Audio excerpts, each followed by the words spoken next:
विद्यार्थियों, अब फ्रांस के राष्ट्रपति की कार्यपालिका शक्तियों के पश्चात अब हम पढ़ेंगे फ्रांस के राष्ट्रपति की विधायी शक्तियाँ या कानूनी शक्तियाँ। देखिए, इस वीडियो में या फ्रांस के राष्ट्रपति को पढ़ते समय हम पंचम गणतंत्र के साथ साथ चतुर्थ गणतंत्र के जो प्रावधान हैं उनको भी पढ़ते चलेंगे। देखिए, चतुर्थ गणतंत्र में राष्ट्रपति के पास चतुर्थ गणतंत्र में राष्ट्रपति कार्यपालिका का औपचारिक प्रधान था और इस नाते उसे कोई महत्वपूर्ण कार्यपालिका शक्तियाँ प्राप्त नहीं, विधायी शक्तियाँ प्राप्त नहीं थी। वह राष्ट्रीय सभा को जो संदेश भेजता था उस पर भी संबंधित मंत्री के प्रति हस्ताक्षर होने आवश्यक थे।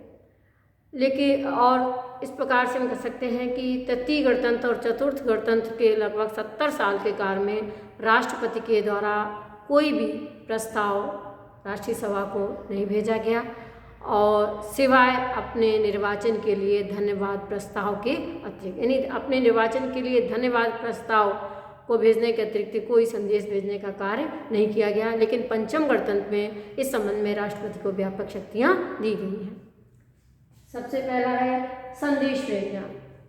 राष्ट्रपति जो है चतुर्थ गणतंत्र में राष्ट्रपति सिर्फ राष्ट्रीय सभा को ही संदेश भेजता था, लेकिन पंचम गणतंत्र में वो संसद के दोनों सदनों राष्ट्रीय सभा और सीनेट दोनों को जो है संदेश भेजता है। और राष्ट्र कानून निर्माण के संबंध में राष्ट्रपति के इन संदेशों का संसद के ऊपर काफ़ी प्रभाव पड़ता है और संसद जब कानून का निर्माण करती है तो राष्ट्रपति के द्वारा भेजे गए इन संदेशों को ध्यान में रखकर कानून का निर्माण करती है। अगला है संसद का विशेष अधिवेशन बुलाना। देखिए, संविधान के अनुच्छेद 29 में कहा गया है कि प्रधानमंत्री और जो राष्ट्रीय सभा है उसके बहुमत सदस्यों की प्रार्थना पर राष्ट्रपति जो है वो संसद का विशेष अधिवेशन बुला सकता है। संविधान में जो शब्दावली प्रयुक्त की गई है कि प्रार्थना शब्द का प्रयोग किया गया है और इस शब्द के आधार पर ली मॉन जैसे विचारकों ने कहा कि राष्ट्रपति के द्वारा संसद का विशेष अधिवेशन बुलाया जाए न बुलाया जाए या विशेष अधिवेशन आमंत्रित करे या न करे, ये राष्ट्रपति की इच्छा के ऊपर निर्भर है। अर्थात वह प्रधानमंत्री और राष्ट्रीय सभा के बहुमत सदस्यों की प्रार्थना को जो है वो अस्वीकार भी कर सकता है।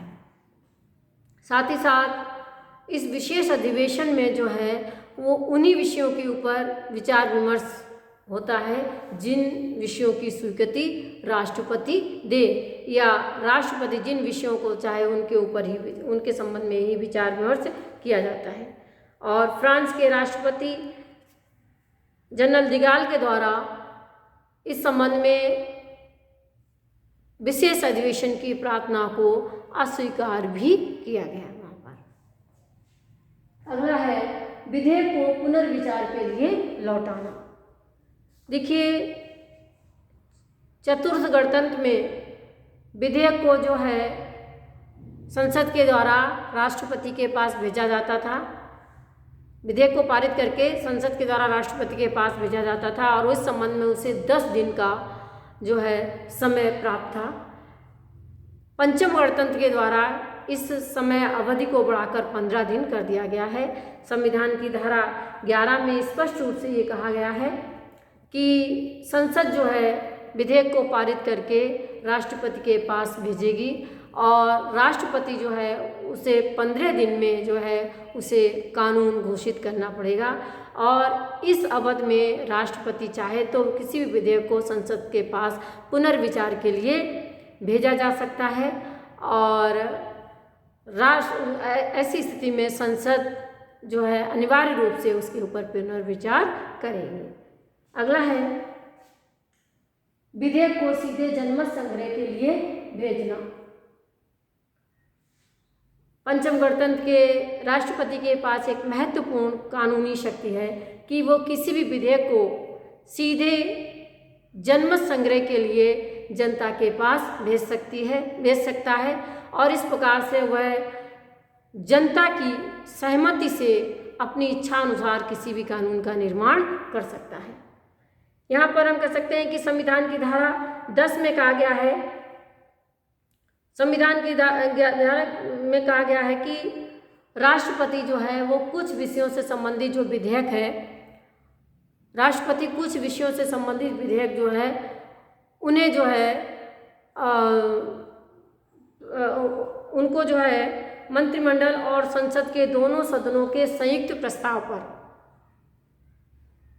या हम कह सकते हैं कि कुछ विशेष विषयों से संबंधित विधेयक को मंत्रिमंडल और संसद के दोनों सदनों के संयुक्त प्रस्ताव पर जो है जनमत संग्रह के लिए जनता के समक्ष भेज सकता है और जनमत संग्रह में यदि उस विधेयक को बहुमत का समर्थन मिल जाता है तो ऐसी स्थिति में उस विधेयक को राष्ट्रपति सीधे कानून घोषित कर सकता है। इस प्रकार से हम कह सकते हैं कि राष्ट्रपति किसी भी विधेयक को जनमत संग्रह में भेज करके और उसे जनमत संग्रह में जनता का समर्थन प्राप्त होने पर सीधे कानून घोषित कर सकता है, कानून का निर्माण कर सकता है।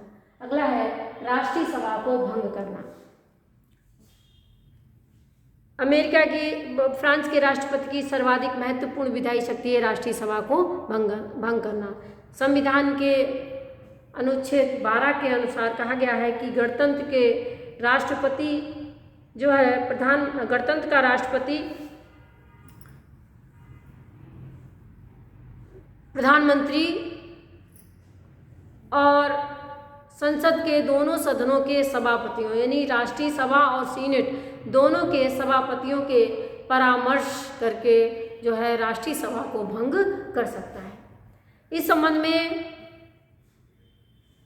कहा गया है कि उसके लिए प्रधानमंत्री और संसद के दोनों सदनों के सभापतियों से परामर्श लेना आवश्यक है, लेकिन अनुमति नहीं। परामर्श लेना ही आवश्यक है, अनुमति नहीं। और इस प्रकार से जो है हम कह सकते हैं कि वो राष्ट्रीय सभा को भंग कर सकता है। राष्ट्रपति की राष्ट्रीय सभा को भंग करने की शक्ति के ऊपर 2 प्रतिबंध हैं।